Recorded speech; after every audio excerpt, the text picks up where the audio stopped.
नमस्कार, मैं प्रीति कुमारी गुप्ता, आचार्य मनोहर लाल अग्रवाल सरस्वती विद्या मंदिर इंटर महाविद्यालय लोहरदगा। इससे पहले की वीडियो में हम लोगों ने मौर्यकालीन केंद्रीय प्रशासन और मौर्यकालीन प्रांतीय प्रशासन के बारे में जाना था। आज की इस वीडियो में मैं आप सभी को मौर्यकालीन नगर प्रशासन के बारे में बताऊंगी। मौर्यकालीन नगर प्रशासन के बारे में अधिक जानकारी हमें मेगास्थनीज के इंडिका और कौटिल्य के अर्थशास्त्र से मिलती है। मौर्य शासकों ने पूरे प्रशासन को कई भागों में विभक्त किया था, जिससे कि मौर्यकालीन प्रशासन सुचारू और सुव्यवस्थित ढंग से चल सके। आइए देखते हैं मौर्यकालीन नगर प्रशासन कैसा था। मौर्यकाल में नगर के प्रमुख अधिकारी को एस्ट्रोनोमोई या नागरिक कहा जाता था। मेगास्थनीज ने अपनी पुस्तक इंडिका में नगर के प्रमुख अधिकारी को एस्ट्रोनोमोई कहा है, जबकि कौटिल्य के अर्थशास्त्र में नगर के प्रमुख अधिकारी के लिए नागरिक शब्द इस्तेमाल किया जाता है। नगर के प्रमुख अधिकारी का काम नगर की सुरक्षा व्यवस्था देखना, उसकी साफ सफाई की व्यवस्था करना आदि था। मेगास्थनीज ने अपनी पुस्तक इंडिका में पाटलिपुत्र नगर प्रशासन का वर्णन बहुत ही सुंदर तरीके से किया है।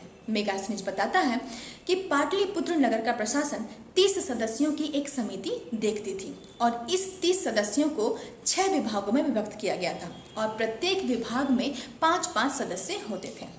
सबसे पहली समिति की बात करें तो शिल्प कला समिति। शिल्प कला समिति का काम होता था नगर में साफ सफाई की व्यवस्था करना, उसकी सुरक्षा की व्यवस्था करना और भवन का निर्माण तथा सड़क का निर्माण करना। विदेश समिति ये देखती थी कि नगर में बाहर से किस देश से कौन से विदेशी यात्री आए हैं, उनकी संख्या कितनी है, उनकी खान पान की व्यवस्था करना, उनकी चिकित्सा की व्यवस्था करना, उनकी सुरक्षा की व्यवस्था करना और यदि किसी विदेशी के परिजन नहीं है और उनकी मृत्यु हो जाती है तो उनकी अंत्येष्टि की भी व्यवस्था करना इस समिति का कार्य होता था। अगली समिति है हमारी जनसंख्या समिति।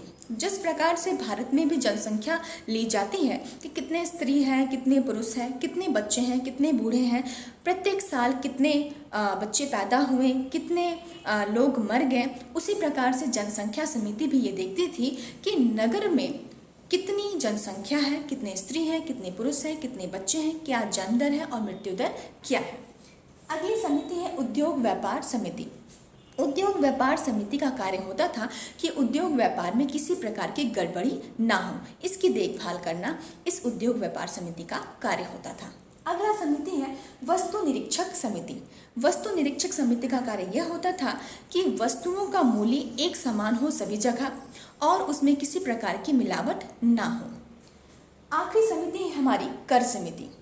कर समिति का यह काम होता था कि नगर की जनता समय समय पर कर दे और अगर जो लोग कर नहीं दे सकते हैं उनके लिए क्या दंड होना चाहिए, इसका प्रावधान ये समिति देखती थी। इस तरह से हम देखते हैं कि पाटलिपुत्र नगर में नगर का जो प्रशासन था वो बहुत ही व्यवस्थित था और यही व्यवस्था अन्य नगरों में भी थी। धन्यवाद।